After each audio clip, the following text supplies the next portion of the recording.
delegates to the world's Parliament of Religions, ladies and gentlemen, welcome to the afternoon session of the opening day today, the 11th of September, 1893. We now introduce you to Swami Vivekananda from India and request him to address us. Swami Vivekananda.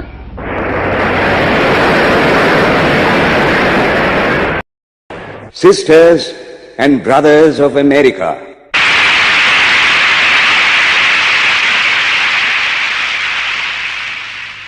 it fills my heart with joy unspeakable to rise in response to the warm and cordial welcome which you have given us. I thank you in the name of the most ancient order of monks in the world. I thank you in the name of the Mother of Religions, and I thank you in the name of the millions and millions of Hindu people of all classes and sects. My thanks also to some of the speakers on this platform who, referring to the delegates from the Orient, have told you that these men from far-off nations may well claim the honor of bearing to different lands the idea of toleration. I am proud to belong to a religion which has taught the world both tolerance and universal acceptance. We believe not only in universal toleration, but we accept all religions as true. I am proud to belong to a nation which has sheltered the persecuted and the refugees of all religions and all nations of the earth. I am proud to tell you that we have gathered in our bosom the purest remnant of the Israelites who came to southern India and took refuge with us in the very year in which their holy temple was shattered to pieces by Roman tyranny. I am proud to belong to the religion which has sheltered and is still fostering the remnant of the grand Zoroastrian nation. I will quote to you, brethren, a few lines from a hymn which I remember to have repeated from my earliest boyhood, which is every day repeated by millions of human beings. As the different streams, having their sources in different places, all mingle their water in the sea, so, O Lord, the different paths which men take through different tendencies, various though they appear, crooked or straight, all lead to Thee. The present convention, which is one of the most august assemblies ever held, is in itself a vindication, a declaration to the world of the wonderful doctrine preached in the Gita. Whosoever comes to me, through whatsoever form, I reach him. All men are struggling through paths which in the end lead to me. Sectarianism, bigotry, and its horrible descendant, fanaticism, have long possessed this beautiful earth. They have filled the earth with violence, drenched it often and often with human blood, destroyed civilization, and sent whole nations to despair. Had it not been for these horrible demons, human society would be far more advanced than it is now. But their time is come, and I fervently hope that the bell that tolled this morning in honor of this convention may be the death knell of all fanaticism, of all persecutions with the sword or with the pen, and of all uncharitable feelings between persons wending their way to the same goal.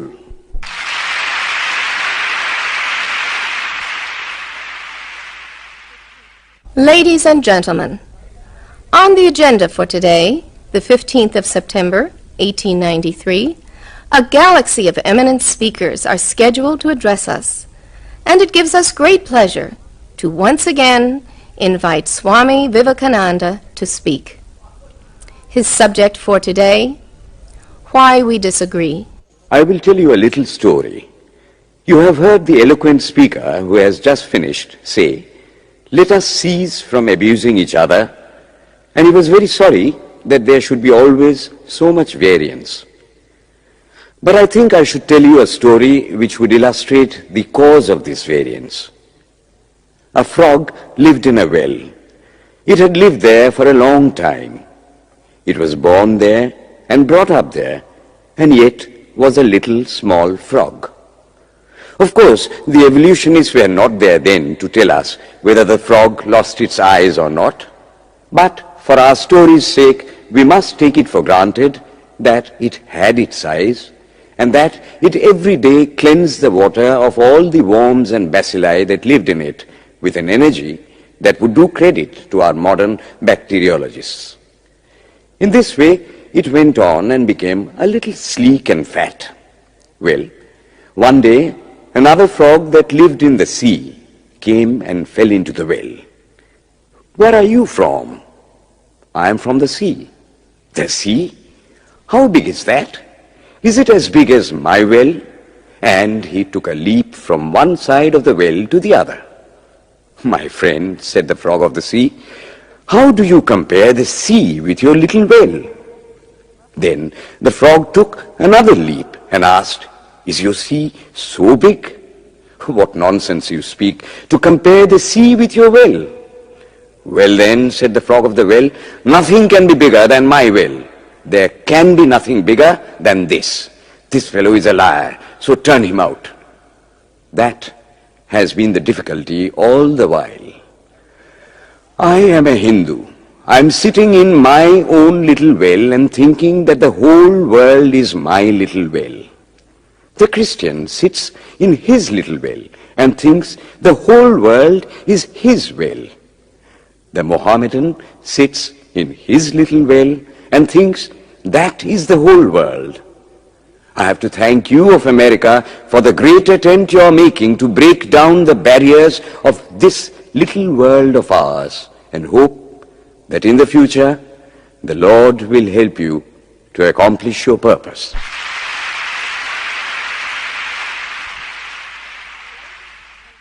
Delegates and friends, today, the 19th of September, 1893, is the 9th day of the World's Parliament of Religions.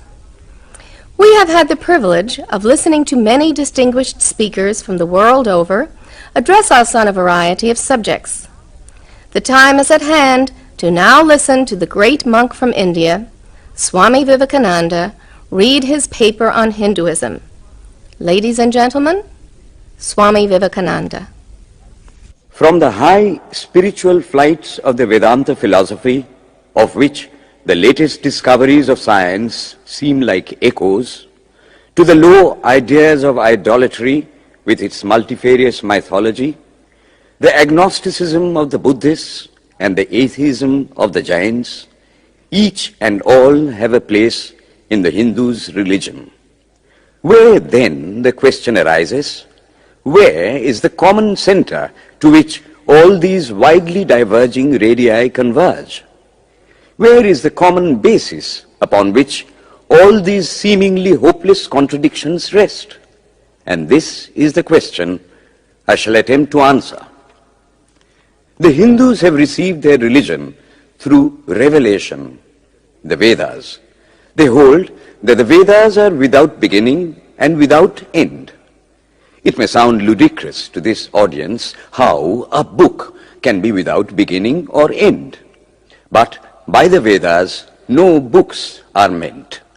They mean the accumulated treasury of spiritual laws discovered by different persons in different times. Just as the law of gravitation existed before its discovery and would exist if all humanity forgot it, so is it with the laws that govern the spiritual world. The moral, ethical, and spiritual relations between soul and between individual spirits and the Father of all spirits were there before their discovery and would remain even if we forgot them. The discoverers of these laws are called rishis, and we honor them as perfected beings. I'm glad to tell this audience that some of the very greatest of them were women. Here it may be said that these laws, as laws, may be without end, but they must have had a beginning. The Vedas teach us that creation is without beginning or end. Science is said to have proved that the sum total of cosmic energy is always the same. Then, if there was a time when nothing existed, where was all this manifested energy? Some say it was in a potential form in God. In that case, God is sometimes potential and sometimes kinetic, which would make him mutable. Everything mutable is a compound, and everything compound must undergo that change which is called destruction. So, God would die, which is absurd. Therefore, there never was a time when there was no creation. If I may be allowed to use a simile, creation and creator are two lines without beginning and without end, running parallel to each other. God is the ever-active providence by whose power systems after systems are being evolved out of chaos, made to run for a time and again destroyed. This is what the Brahmin boy repeats every day. The sun and the moon the Lord created like the suns and moons of previous cycles. And this agrees with modern science. Here I stand, and if I shut my eyes and try to conceive my existence, I, what is the idea before me? The idea of a body. Am I then nothing but a combination of material substances? The Vedas declare, no. I am a spirit living in a body. I am not the body. The body will die, but I shall not die. Here am I in this body. It will fall, but I shall go on living. I had also a past. The soul was not created, for creation means a combination, which means a certain future dissolution. If then the soul was created, it must die. Some are born happy, enjoy perfect health with beautiful body, mental vigor, and all wants supplied. Others are born miserable. Some are without hands or feet. Others again are idiots and only drag on a wretched existence. Why, if they are all created, why does a just and merciful God create one happy and another unhappy? Why is he so partial? Nor would it mend matters in the least to hold that those who are miserable in this life will be happy in a future one. Why should a man be miserable even here in the reign of a just and merciful God? In the second place, the idea of a creator God does not explain the anomaly, but simply expresses the cruel fiat of an all-powerful being. There must have been causes then, before his birth, to make a man miserable or happy, and those were his past actions. Are not all the tendencies of the mind and the body accounted for by inherited aptitude? Here are two parallel lines of existence, one of the mind, the other of matter. If matter and its transformations answer for all that we have, there is no necessity for supposing the existence of a soul. But it cannot be proved that thought has been evolved out of matter. And if a philosophical monism is inevitable, spiritual monism is certainly logical and no less desirable than a materialistic monism. But neither of these is necessary here. We cannot deny that bodies acquire certain tendencies from heredity, but those tendencies only mean the physical configuration through which a peculiar mind alone can act in a peculiar way. There are other tendencies peculiar to a soul caused by his past actions, and a soul with a certain tendency would, by the laws of affinity, take birth in a body which is the fittest instrument for the display of that tendency. This is in accord with science, for science wants to explain everything by habit, and habit is got through repetitions. So, repetitions are necessary to explain the natural habits of a newborn soul, and since they were not obtained in this present life, they must have come down from past lives. There is another suggestion. Taking all these for granted, how is it that I do not remember anything of my past life? This can be easily explained. I am now speaking in English. It is not my mother tongue. In fact, no words of my mother tongue are now present in my consciousness. But let me try to bring them up. And they rush in. That shows that consciousness is only the surface of the mental ocean, and within its depths are stored up all our experiences. Try and struggle. They would come up, and you would be conscious even of your past life. This is direct and demonstrative evidence. Verification is the perfect proof of a theory, and here is the challenge thrown to the world by the rishis. We have discovered the secret by which the very depths of the ocean of memory can be stirred up. Try it, and you would get a complete reminiscence of your past life. So then, the Hindu believes that he is a spirit. Him the sword cannot pierce, him the fire cannot burn, him the water cannot melt, him the air cannot dry. Is nowhere, but whose center is located in the body, and that death means the change of the center from body to body. Nor is the soul bound by the conditions of matter. In its very essence, it is free, unbounded, holy, pure, and perfect. But somehow or other, it finds itself tied down to matter and thinks of itself as matter. Why should the free, perfect, and pure being be thus under the thraldom of matter, is the next question. How can the perfect soul be deluded into the belief that it is imperfect? We have been told that the Hindus shirk the question and say that no such question can be there. Some thinkers want to answer it by positing one or more quasi-perfect beings and use big scientific names to fill up the gap. But naming is not explaining. The question remains the same. How can the perfect become the quasi-perfect?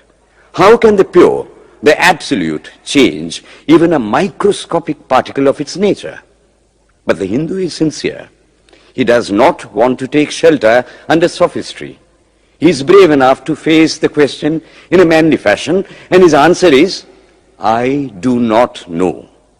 I do not know how the perfect being, the soul, came to think of itself as imperfect, as joined to and conditioned by matter. But the fact is a fact for all that. It is a fact in everybody's consciousness that one thinks of oneself as the body. The Hindu does not attempt to explain why one thinks one is the body.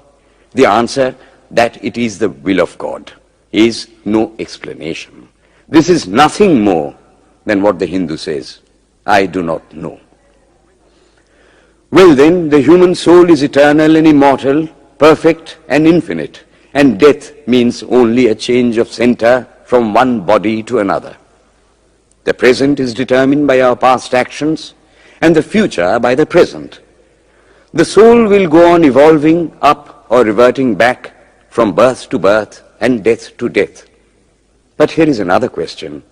Is man a tiny boat in a tempest, raised one moment on the foamy crest of a billow and dashed down into a yawning chasm the next, rolling to and fro at the mercy of good and bad actions, a powerless, helpless wreck in an ever-raging, ever-rushing, uncompromising current of cause and effect, a little moth placed under the wheel of causation, which rolls on, crushing everything in its way, and waits not for the widow's tears or the orphan's cry? The heart sinks at the idea. Yet, this is the law of nature. Is there no hope? Is there no escape? Was the cry that went up from the bottom of the heart of despair. It reached the throne of mercy, and words of hope and consolation came down and inspired a Vedic sage, and he stood up before the world and in trumpet voice proclaimed the glad tidings. Hear ye, children of immortal bliss, even ye that reside in higher spheres. I have found the ancient one who is beyond all darkness, all delusion. Knowing him alone, you shall be saved from death over again. Children of immortal bliss. What a sweet, what a hopeful name. Allow me to call you, brethren, by that sweet name, heirs of immortal bliss. Yea, the Hindu refuses to call you sinners. We are the children of God, the sharers of immortal bliss, holy and perfect beings. Ye divinities on earth, Sinners, it is a sin to call a man so. It is standing libel on human nature.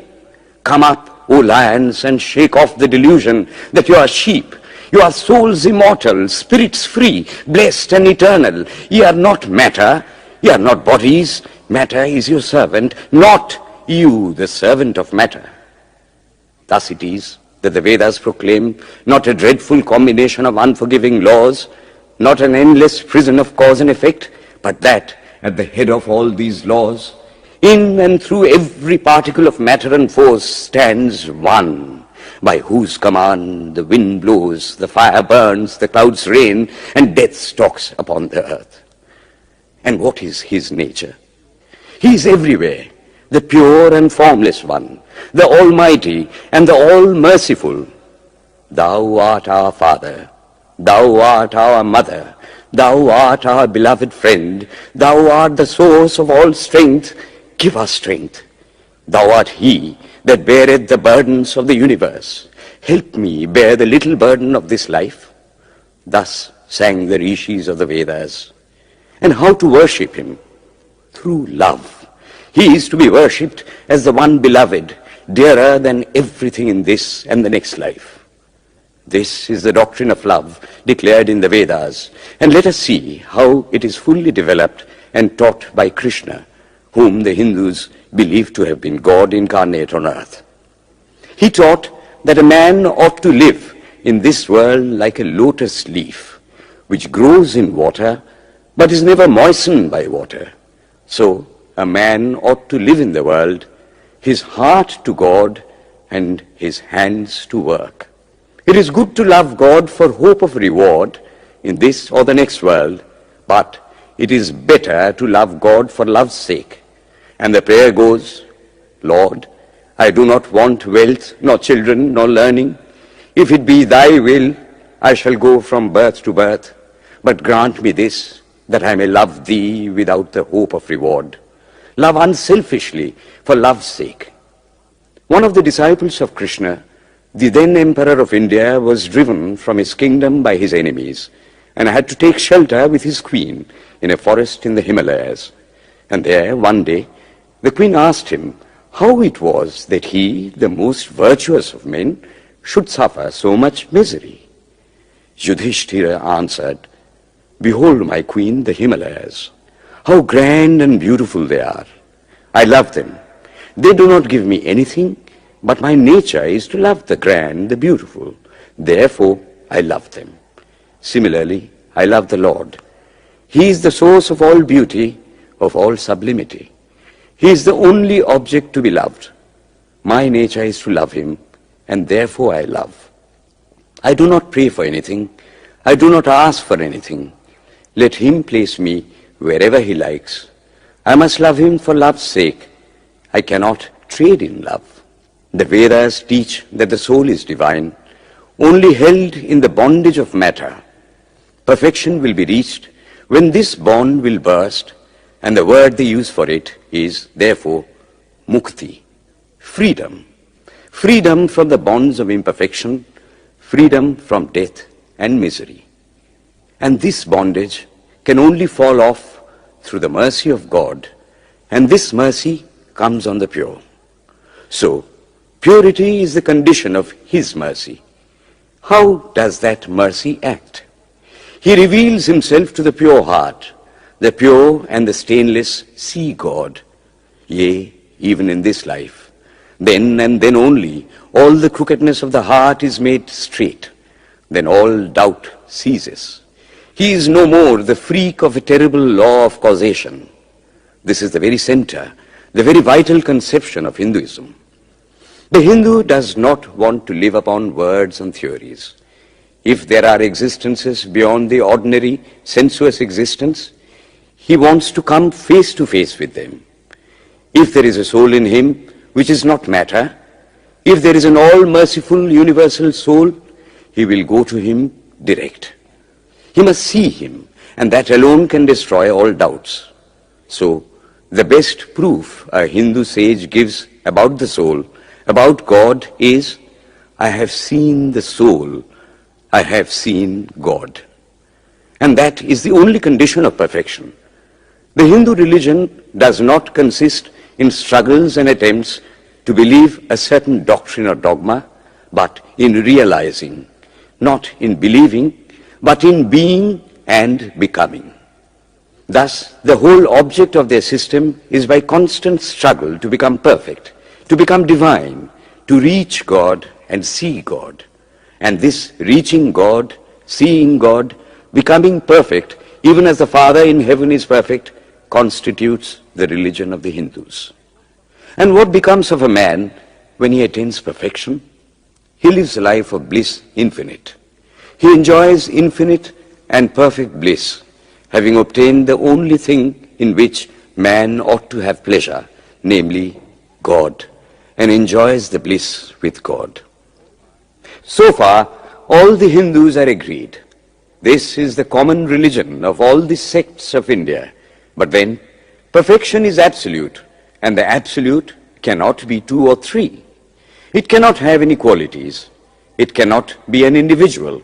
And so, when a soul becomes perfect and absolute, it must become one with Brahma, and it would only realize the Lord as the perfection, the reality of its own nature and existence, the existence absolute, knowledge absolute, and bliss absolute. We have often and often read this called the losing of individuality and becoming a stock or a stone. He jests at scars that never felt a wound. I tell you, it is nothing of the kind. If it is happiness to enjoy the consciousness of this small body, it must be greater happiness to enjoy the consciousness of two bodies, the measure of happiness increasing with the consciousness of an increasing number of bodies, the aim, the ultimate of happiness being reached when it would become a universal consciousness. Therefore, to gain this infinite universal individuality, this miserable little prison individuality must go. Then alone can death cease when I am one with life. Then alone can misery cease when I am one with happiness itself. Then alone can all error cease when I am one with knowledge itself. And this is the necessary scientific conclusion. Science has proved to me that physical individuality is a delusion, that really my body is one little continuously changing body in an unbroken ocean of matter, and Advaita, or unity, is the necessary conclusion with my other counterpart, soul. Science is nothing but the finding of unity. As soon as science would reach perfect unity, it would stop from further progress, because it would reach the goal. Thus, chemistry could not progress farther when it would discover one element out of which all others could be made. Physics would stop when it would be able to fulfill its services in discovering one energy of which all the others are but manifestations.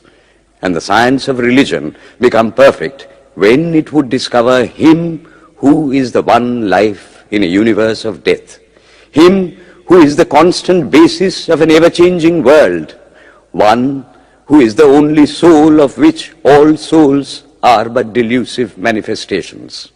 Thus is it, through multiplicity and duality, that the ultimate unity is reached. Religion can go no farther. This is the goal of all science. All science is bound to come to this conclusion in the long run. Manifestation and not creation is the word of science today. And the Hindu is only glad that what he has been cherishing in his bosom for ages is going to be taught in more forcible language and with further light from the latest conclusions of science. Descend we now from the aspirations of philosophy to the religion of the ignorant. At the very outset, I may tell you that there is no polytheism in India. In every temple, if one stands by and listens, one will find the worshippers applying all the attributes of God, including omnipresence, to the images. It is not polytheism, nor would the name henotheism explain the situation. The rose, called by any other name, would smell as sweet. Names are not explanations. The tree is known by its fruits. When I have seen amongst them that are called idolaters, men, the like of whom, in morality and spirituality and love, I have never seen anywhere, I stop and ask myself, can sin beget holiness? Superstition is a great enemy of man, but bigotry is worse. Why does a Christian go to church? Why is the cross holy? Why is the face turned toward the sky in prayer? Why are there so many images in the Catholic Church? Why are there so many images in the minds of Protestants when they pray? My brethren, we can no more think about anything without a mental image than we can live without breathing. By the law of association, the material image calls up the mental idea and vice versa. This is why the Hindu uses an external symbol when he worships. He will tell you it helps to keep his mind fixed on the being to whom he prays. He knows, as well as you do, that the image is not God, is not omnipresent. After all, how much does omnipresence mean to almost the whole world? It stands merely as a word, a symbol. Has God superficial area? If not, when we repeat that word omnipresent, we think of the extended sky or of space. That is all. As we find that somehow or other, by the laws of our mental constitution, we have to associate our ideas of infinity with the image of the blue sky or of the sea, so we naturally connect our idea of holiness with the image of a church, a mosque, or a cross. The Hindus have associated the ideas of holiness, purity, truth, omnipresence, and such other ideas with different images and forms. But with this difference, that while some people devote their whole lives to their idol of a church and never rise higher, because with them religion means an intellectual assent to certain doctrines and doing good to their fellows, the whole religion of the Hindu is centered in realization. Man is to become divine by realizing the divine.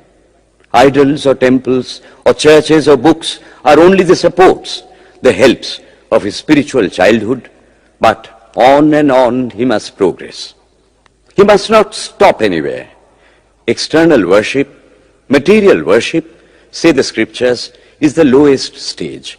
Struggling to rise high, mental prayer is the next stage. But the highest stage is when the Lord has been realized. Mark, the same earnest man who is kneeling before the idol tells you, him the sun cannot express, nor the moon, nor the stars, the lightning cannot express him, nor what we speak of as fire. Through him they shine. But he does not abuse anyone's idol or call its worship sin. He recognizes in it a necessary stage of life. The child is father of the man. Would it be right for an old man to say that childhood is a sin or youth is a sin? If a man can realize his divine nature with the help of an image, would it be right to call that a sin? Nor, even when he has passed that stage, should he call it an error. To the Hindu, man is not traveling from error to truth, but from truth to truth, from lower to higher truth. To him, all the religions, from the lowest fetishism to the highest absolutism, mean so many attempts of the human soul to grasp and realize the infinite, each determined by the conditions of its birth and association, and each of these marks a stage of progress. And every soul is a young eagle soaring higher and higher, gathering more and more strength till it reaches the glorious sun. Unity in variety is the plan of nature, and the Hindu has recognized it. Every other religion lays down certain fixed dogmas and tries to force society to adopt them.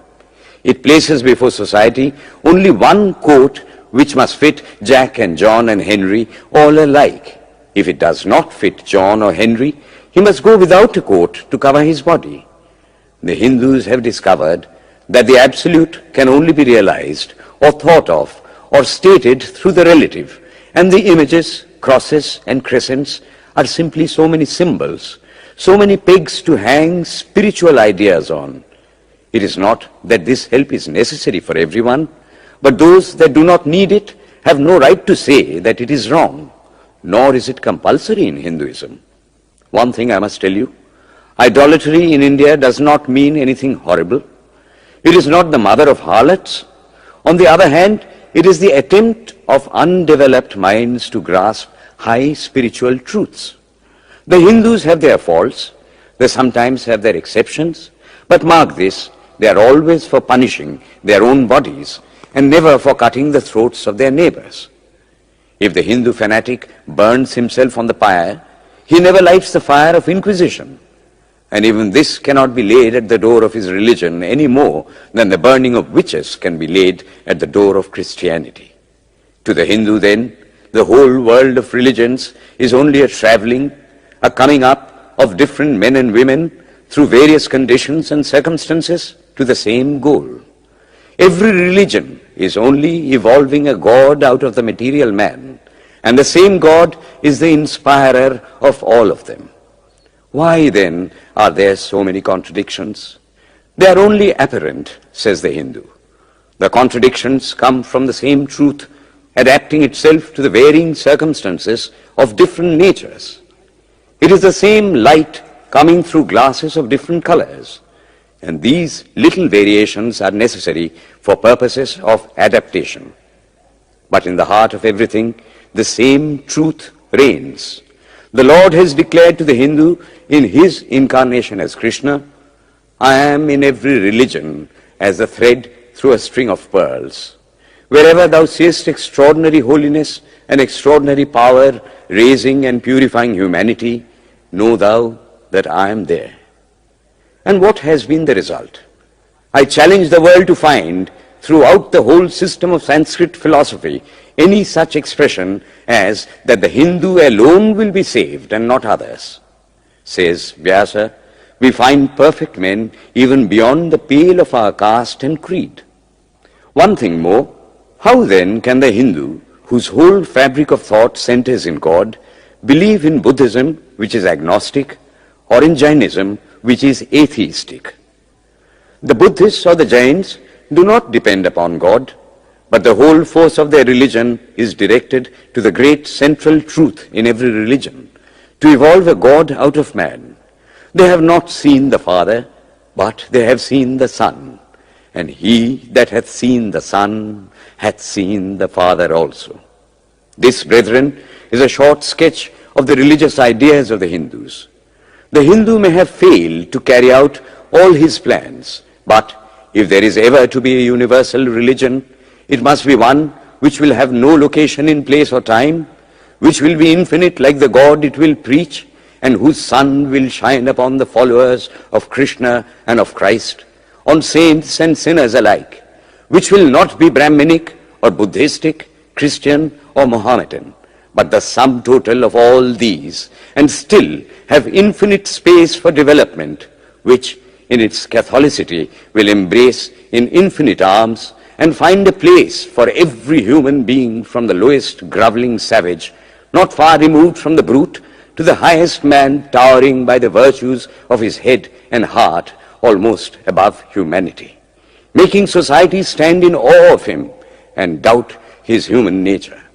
It will be a religion which will have no place for persecution or intolerance in its polity, which will recognize divinity in every man and woman, and whose whole scope, whose whole force will be centered in aiding humanity to realize its own true divine nature. May he, who is the Brahma of the Hindus, the Ahura Mazda of the Zoroastrians, the Buddha of the Buddhists, the Jehovah of the Jews, the Father in heaven of the Christians, give strength to you to carry out your noble idea. The star arose in the east. It traveled steadily towards the west, sometimes dimmed and sometimes effulgent, till it made a circuit of the world, and now it is again rising on the very horizon of the east, the borders of the sun pole, 1,000-fold more effulgent than it ever was before.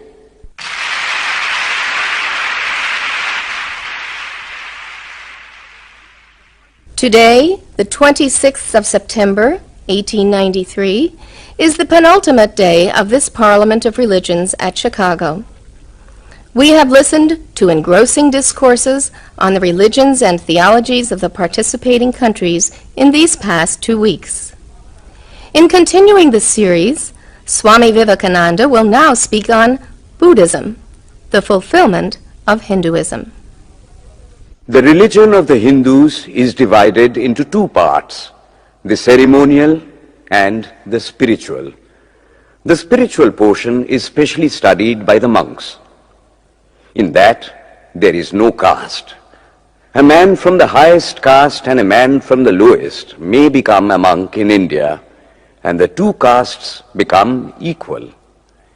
In religion, there is no caste. Caste is simply a social institution. When Buddha was teaching, Sanskrit was no more the spoken language in India. It was then only in the books of the learned. Some of Buddha's Brahmin disciples wanted to translate his teachings into Sanskrit, but he distinctly told them, "I am for the poor, for the people. Let me speak in the tongue of the people." And so, to this day, the great bulk of his teachings are in the vernacular of that day in India. Whatever may be the position of philosophy, whatever may be the position of metaphysics, so long as there is such a thing as death in the world, so long as there is such a thing as weakness in the human heart, so long as there is a cry going out of the heart of man in his very weakness, there shall be a faith in God. Let us then join the wonderful intellect of the Brahmin with the heart, the noble soul, the wonderful humanizing power of the great Master.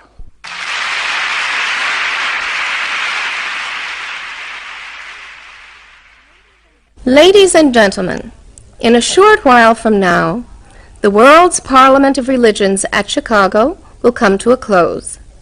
And this day, the 27th of September, 1893, will go down in history as a landmark for more reasons than one.